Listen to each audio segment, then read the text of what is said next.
Assalamualaikum warahmatullahi wabarakatuh.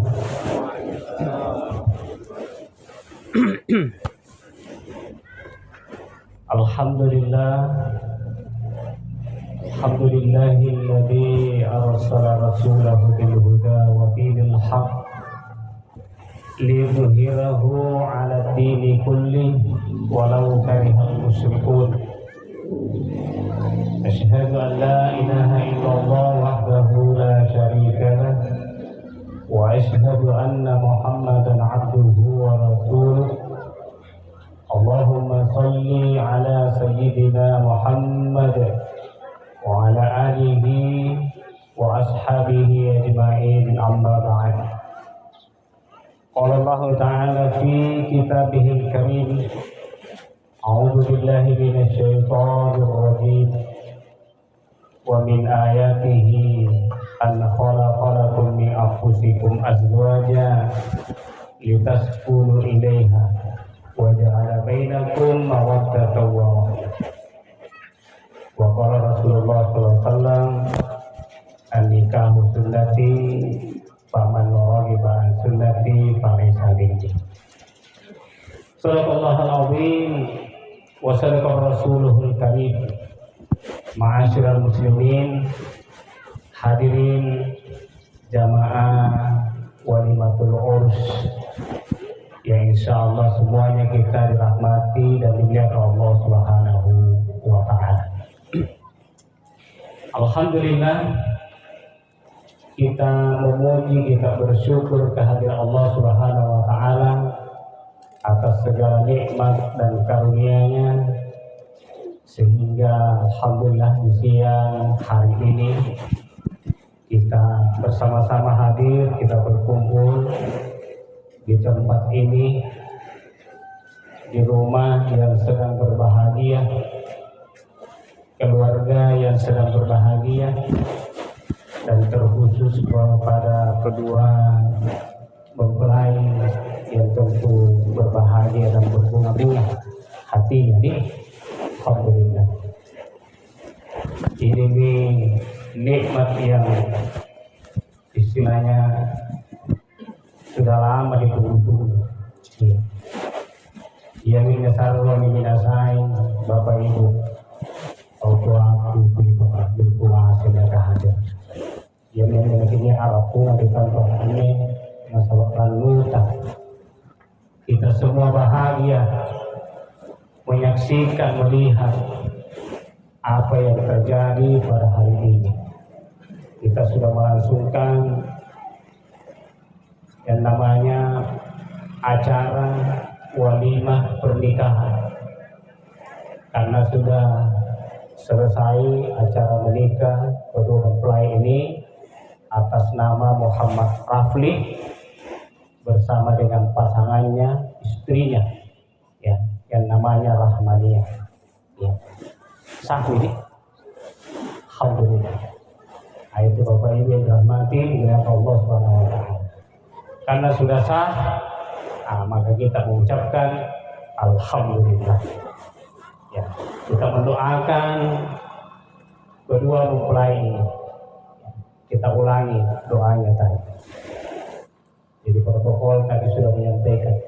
Rasulullah Sallallahu Alaihi Wasallam ketika ada di antara sahabat yang menikah, maka doa yang disampaikan Rasulullah Sallallahu Alaihi Wasallam, doa keberkahan, doa meminta berkah kepada Allah Subhanahu Wa Taala. Doanya, barakallahu lakuma, ya Allah, berikanlah keberkahan kepada kedua mempelai ini, saudara Rafli dan istrinya Rahmaniyah. Berkah itu artinya bertambahnya berbagai macam kebaikan yang Allah Subhanahu wa ta'ala akan berikan kepada keduanya.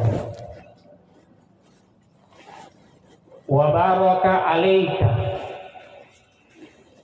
Lalu Nabi mengatakan, berikan pula keberkahan atas keluarganya. Ya.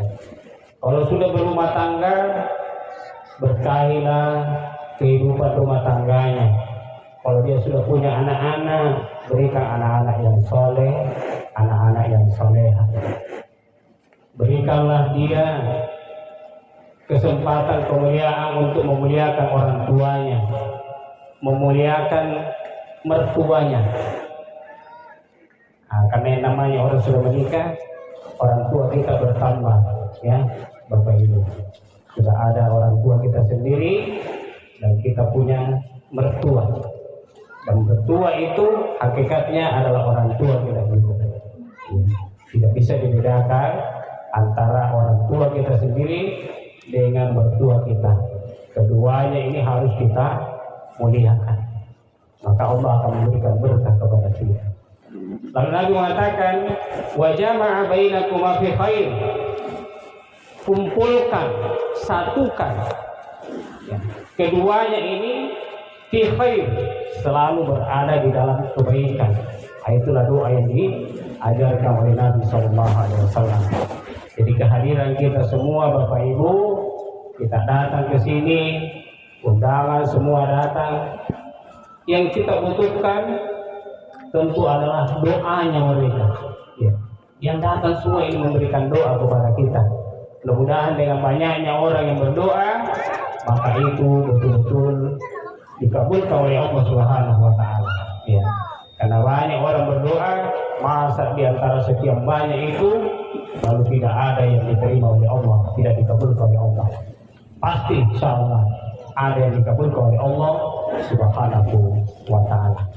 Itu yang pertama, kita bersyukur, kita mengucapkan alhamdulillah karena apa yang dialami sudah diperoleh oleh saudara kita yang sudah menikah ini, kedua mempelai, adalah sebuah kenikmatan yang besar. Ya. Ini nikmat paling enak. Ya. Jadi antara nikmat Allah Subhanahu wa Ta'ala, nikmat yang paling enak itu adalah menikah. Ya. Jadi nikmat yang paling nikmat, itulah menikah. Ya. Makanya tidak ada kalau kita tanya ini jomblo-jomblo, masih ada jomblo di sini kan? Nah, masih ada? Ada belum? Sudah menikah? Belum. Nah. Jadi yang dinanti-nantikan oleh para jomblo-jomblo kita ini, itu adalah nikmat yang satu, ya, nikmat menikah. Mengapa? Karena nikmat menikah itulah nikmat yang paling enak. Ya, itu yang pertama, itu luar biasa. Makanya jangankan yang belum menikah mau menikah, ya. Yang sudah menikah pun RIJ. Ya. Coba kalau kita tanya bapak-bapak di sini. Ya, ikan rata-rata sudah menikah ini. Ya, kira-kira kalau kita tanya masih mau menikah atau bagaimana? Nah, pasti masih mau tuh. Masih mau. Iya. Karena yang menikah itu adalah nikmat. Cuma, ya, yang namanya bapak-bapak ini, ya kita takut sama istri. Sebetulnya kalau istri mengizinkan, ya tidak ada yang satu Pak. Jadi mau semua nambah. Cuma sayangnya karena kita ini takut sama istri, ya kita ini menjadi juara bertahan. Juara bertahan semua. Atau mungkin bukan karena takut, tapi karena sayang sama istri. Karena sayangnya sama istri, maka cukup kita menjadi juara bertahan. Yang penting bahagia. Nah, makanya kita doakan mudah-mudahan ini keluarganya insyaallah menjadi sakinah, mawaddah, warahmah. Nah, itulah yang kita harapkan nanti dalam perjalanan kehidupan keluarga Indonesia. Kemudian kita bersalawat kepada baginda Nabi kita Muhammad SAW sebagai suri teladan kita, contoh panutan kita yang terbaik. Ya, mudah kita senantiasa menjadikan beliau sebagai panutan kita, ya, mengikuti sunnahnya. Ya, jadi apa yang kita lakukan hari ini bagian dari sunnah Nabi. Ya, bagian dari sunnah Rasulullah SAW. Nabi mencontohkan menikah. Ya, cuma tidak semua yang dicontohkan oleh Nabi, ya, kita bisa ikuti semua. Ya, kalau Nabi itu menikah lebih dari 4 Pak. Ya, lebih dari 4. Ya, Nabi istrinya itu, ya, 11 istrinya. 11 istrinya Nabi. Tapi kalau kita umatnya dibatasi maksimal hanya 4 saja. Ya. Nah, itu disebutkan di dalam Al-Quran. Fankihu ma tawalakum minan nisa'i masna wa sulata wa ruba. Nah, kata Allah Subhanahu wa taala, nikahilah wanita-wanita yang kalian senangi, ya, 2, 3 atau 4. Nah, itu batasan. Ya, batasan yang dibolehkan di dalam Islam bagi umat Nabi Muhammad SAW. Tapi Nabi sendiri lebih dari itu. Ya. Karena ada hukum di dalam Islam itu namanya kekhususan. Ya. Kekhususan bagi Nabi Shallallahu Alaihi Wasallam, termasuk di dalam menikah lebih dari 4 itu kekhususan bagi Nabi. Ya. Di dalam hal sholat pun juga begitu. Ada yang bersifat khusus bagi Nabi Shallallahu Alaihi Wasallam di dalam sholatnya. Contohnya dalam sholat tahajud. Kalau Nabi itu sholat tahajud wajib, ya, wajib hukumnya sholat tahajud. Kalau kita umatnya hanya disunnahkan. Jadi tidak semua yang dicontohkan oleh Nabi itu harus kita ikuti atau boleh kita ikuti. Karena ada yang bersifat khusus, ada yang umum berlaku untuk umatnya. Nah, Bapak Ibu dirahmati di belakang Allah Subhanahu wa taala. Nah, berbicara tentang menikah ini, Bapak Ibu dirahmati di belakang Allah Subhanahu wa taala, hakikat dari pernikahan ini kalau kita renungi, ya, kalau kita pelajari dengan seksama di dalam ajaran syariah agama kita, maka yang pertama hakikat menikah itu adalah ibadah sebetulnya. Jadi menikah itu ibadah, sama dengan sholat, puasa, zakat, haji. Menikah juga adalah ibadah. Mengapa? Karena menikah itu adalah perintah syariah, sunnah Nabi Shallallahu Alaihi Wasallam. Ayatnya kita sudah bacakan tadi, Allah merintahkan nikahilah wanita-wanita yang kalian senangi, itu perintah. Hadisnya kita sudah dengarkan tadi, an-nikahu sunnati, kata Rasulullah SAW, menikah itu adalah sunnahku. Paman raghiba an sunnati, kata Nabi, siapa yang benci, siapa yang tidak suka dengan sunnahku, falaisa minni, bukan golonganku, kata Rasulullah SAW. Nah, bayangkan ini. Jadi bukan golongan Nabi kalau ada orang yang benci sunnah Nabi yang namanya menikah. Ya. Tapi sekali lagi tadi kita sudah sampaikan bahwa tidak ada orang yang benci menikah. Ya. Bahkan semuanya kita ingin menikah. Nah, itu. Jadi yang itu ya, terkait dengan dalilnya mengapa kita katakan menikah itu adalah ibadah. Karena menikah itu adalah ibadah, maka ada tata caranya yang sudah ditentukan oleh agama. Ya. Agar ibadah ini betul-betul bernilai ibadah pada Allah Subhanahu wa taala. Yang pertama luruskan niat kita, ya. Jadi ketika kita menikah, tentu yang pertama adalah niat kita menikah itu karena Allah Subhanahu wa taala. Karena ini perintah Allah Subhanahu wa taala, ya. Jadi niat kita itu dulu, ya. Kadang-kadang kan anak-anak menikah itu, ya, yang dipikirkan cuma urusan enak-enaknya saja, urusan tempat tidur, urusan di kamar yang selalu dipikirkan, ya, itu menikah. Padahal menikah itu bukan sekedar itu. Menikah itu ibadah, itu perintah dari Allah Subhanahu wa taala. Maka niat kita luruskan kepada Allah Subhanahu wa taala, lillahi taala. Ya. Yang kedua, terikat dengan tata caranya. Ya. Ada syariahnya. Apa syariahnya? Paling tidak syariahnya itu ada namanya rukun nikah. Ya. Jadi rukun nikah itu apa saja rukun nikah itu? Pertama tentu harus ada walinya. Nah, ini kan ada, ya, ada walinya. Yang kedua tentu harus ada kedua mempelai. Kedua mempelai ini ya tentu harus berbeda jenis. Ya, harus satu laki-laki, ya, satunya perempuan. Kalau ada yang sama jenisnya, ini tidak boleh. Tidak boleh di dalam Islam kalau sama jenisnya. Karena tuh itu di daerah mana itu, ya, mungkin bukan di sini, jelas bukan di sini, ya. Di daerah lain sama jenisnya, ya. Jadi sama-sama bawa senjata, ya, senjatanya sama. Menikah, Nah, ini tidak sah di dalam Islam. Ya. Jadi harus berbeda, harus satu laki-laki, satu perempuan. Nah, itu rukun yang kedua. Yang ketiga, harus ada namanya ijab kabul. Nah, ijab kabul itu saya nikahkan kamu, lalu yang satunya mengatakan saya terima nikahnya. Itu namanya ijab kabul. Ya. Jadi harus ada yang menerima, harus ada yang menyerahkan, kemudian ada yang menerima. Itu namanya ijab kabul. Ya. Yang keempat, harus ada 2 orang saksi. Ya. Harus ada 2 orang saksi. Makanya itu kalau sudah ijab kabul, biasanya penghulu mengatakan bagaimana saksi? Sah. Nah, kalau saksi mengatakan sah, maka salah pernikahan itu. Ya. Biar semua jamaah itu yang ada di situ duduk berteriak sah, ya. Tapi kalau saksinya ditanya bagaimana saksi? Saksi bilang belum. Belum bisa itu. Tidak berlaku itu pendengar yang ada di luar itu, ya. Jadi nanti saksinya itu mengatakan sah, 2 orang, itu baru sah.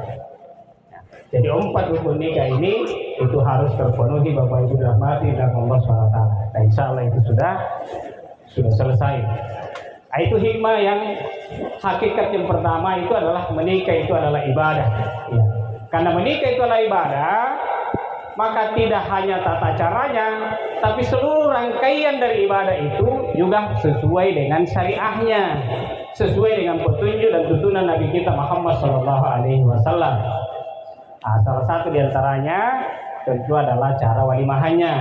Misalnya kita ada hiburan, maka hiburannya itu tidak boleh yang menyalahi syariah. Ya. Kadang-kadang kan ada hiburan yang diundang, ya, kemudian ada penyanyi-penyanyi yang telanjang, yang seksi, diundang penyanyi di situ lagu-lagunya juga, lagu-lagu macam-macam lah. Nah, seharusnya itu tidak boleh, karena menikah itu ibadah sakral. Sama persis kalau kita sholat, masa sholat ada musik apa segala macam yang istilahnya yang bertentangan dengan ini. Jadi menikah juga begitu. Cuma kenapa bisa terjadi begitu banyak kita lihat? Ini karena ada pergeseran budaya. Kita dipengaruhi oleh budaya-budaya luar, budaya-budaya ke barat-baratan namanya. Ya. Mungkin apa alasannya sehingga kita mengundang penyanyi-penyanyi seksi seperti itu? Mungkin supaya banyak penonton dan lain sebagainya. Tidak. Karena kalau banyak penonton baru yang dilihat itu sesuatu yang berdosa, maka kita pun yang mengadakan itu mengundang ya yang melihat ini ada kontribusi dosa masing-masing ini. Maka kita harus hati-hati. Ya. Ini yang perlu diperhatikan. Jadi kita sebagai seorang Islam, seorang Muslim, tentu harus hati-hati dengan hal-hal seperti ini. Hiburan. Kemudian yang kedua terkait dengan jamuan ya walimahan seperti ini. Ya, memang di masa Nabi SAW Islam mengajarkan kita begini, di mana di situ ada perkumpulan, dikumpulkan laki-laki, jamaah perempuan, maka sebisa mungkin itu dipisahkan, ya, dipisahkan jamaahnya. Ya. Contoh yang bisa kita ambil itu seperti misalnya dalam sholat. Itu contoh syariat Islam itu. Dalam sholat yang namanya jamaah laki-laki di depan semua, jamaah perempuan di belakang semua. Ada pengajian ibu-ibu, majelis taklim, ya, ada bapak-bapak di depan semua, ibu-ibu di belakang semua. Itu caranya kalau dalam Islam. Kalau ada perkumpulan, pertemuan antara laki-laki dan perempuan dalam satu tempat, kalau dalam satu ruangan tetap dipisahkan, ada di depan, ada di belakang. Ya. Kalau di masa Nabi SAW, mungkin karena tidak ada tempat yang luas seperti ini, kalau di masa Nabi itu biasanya 2 rumah. Itu kalau kita baca dalam sejarah, ada dua rumah. Kalau ada sahabat yang menikah, ada 2 rumah dipakai. Rumah yang sebelah khusus jamaah sahabat laki-laki masuk semua di situ. Di dalam, ya, mau berdesak-desakan, ya, mau singgol-singgolan tidak apa-apa karena jamaah laki-laki semua. Rumah sebelahnya lagi khusus untuk jamaah perempuan, ya. Nah, terserah juga di situ, mau desak-desakan, mau kumpul-kumpulan di situ tidak apa-apa karena semuanya perempuan. Nah, begitulah Islam mengatur agar apa semua ini diatur supaya di dalam Islam itu istilahnya menjaga apa itu namanya, menjaga perkara itu lebih baik daripada, jadi mencegah lebih baik daripada mengobati. Ya. Jadi yang namanya laki-laki dan perempuan itu kalau dikumpulkan dalam satu tempat berdesak-desakan, itu pasti ada namanya hubungan apa itu? Hubungan kalau namanya dua jenis ini kan berbeda ya.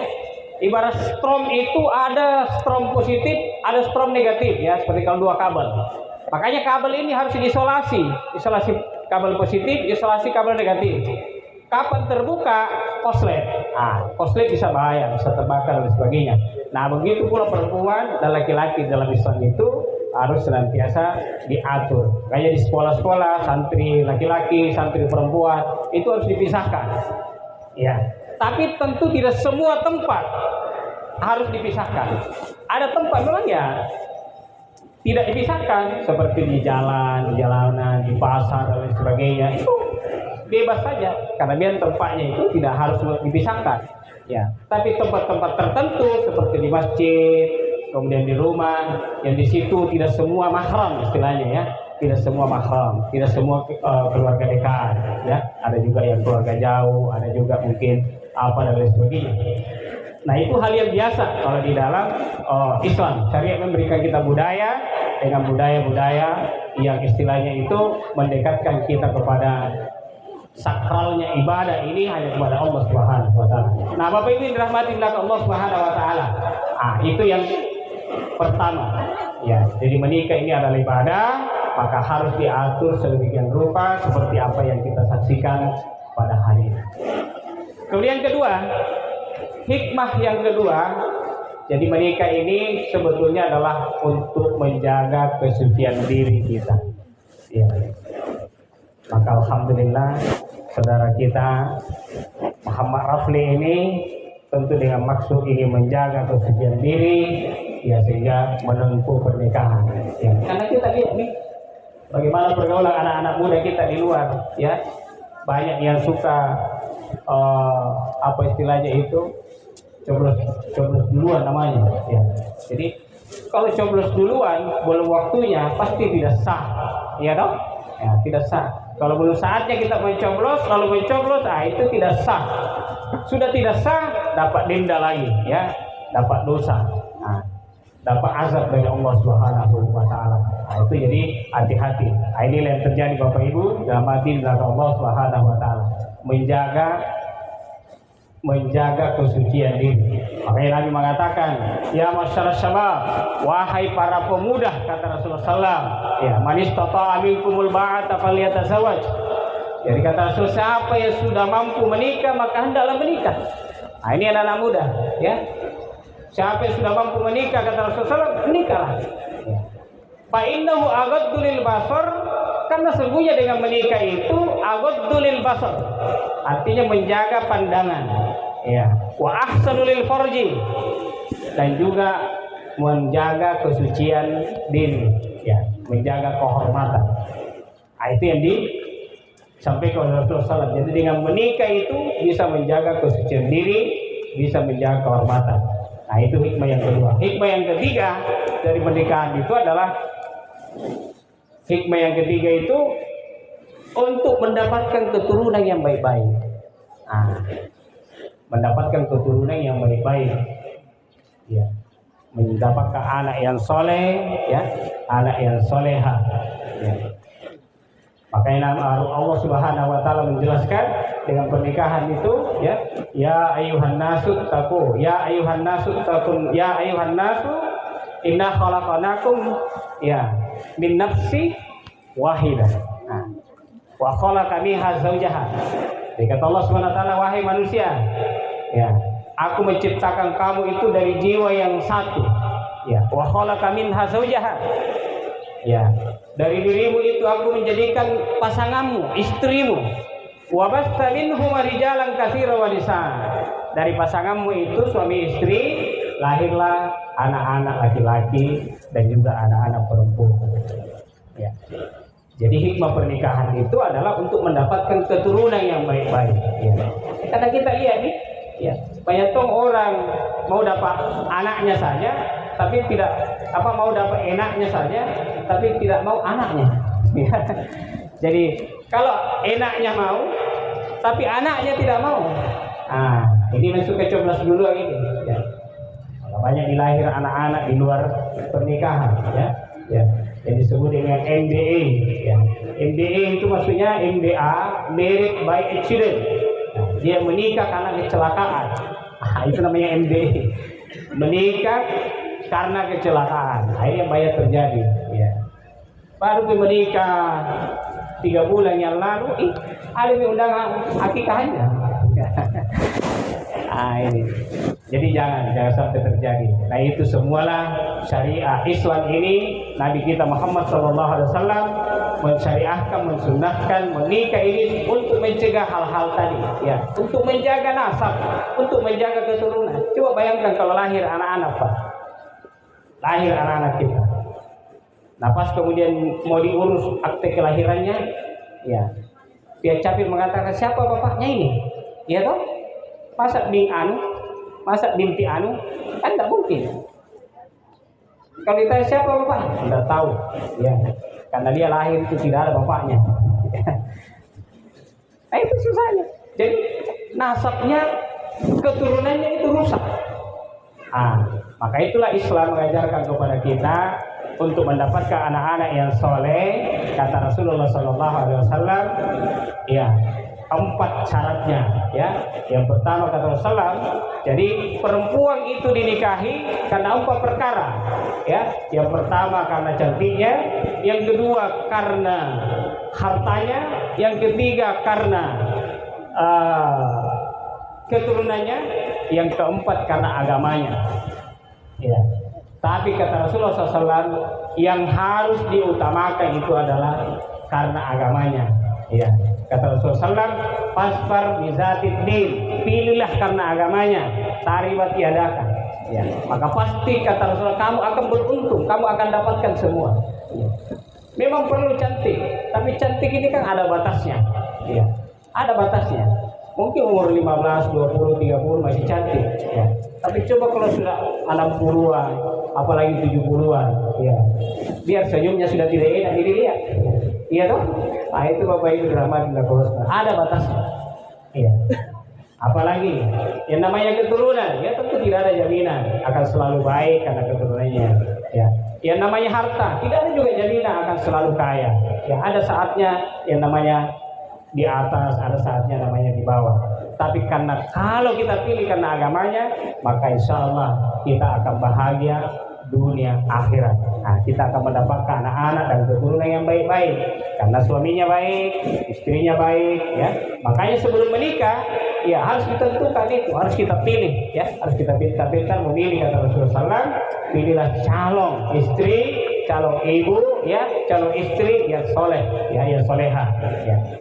Yang perempuan juga carilah calon suami yang soleh, yang baik agamanya. Itu kan kita sudah tahu, ya. Jadi jauh-jauh hari kita sudah pikirkan. Nah, yang